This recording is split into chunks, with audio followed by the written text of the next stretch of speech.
तेव्हा पाऊस बरसत होता, ऋतू प्रेमाचाही हळूच बहरत होता.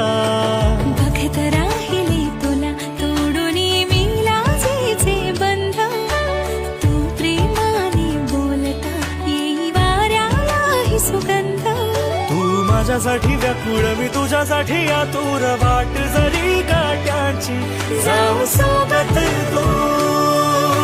जरी चुकलो कधी रुसलो ना सोडायचे तुम्हाला, ही साथ आयुष्याची हे वचन दिले.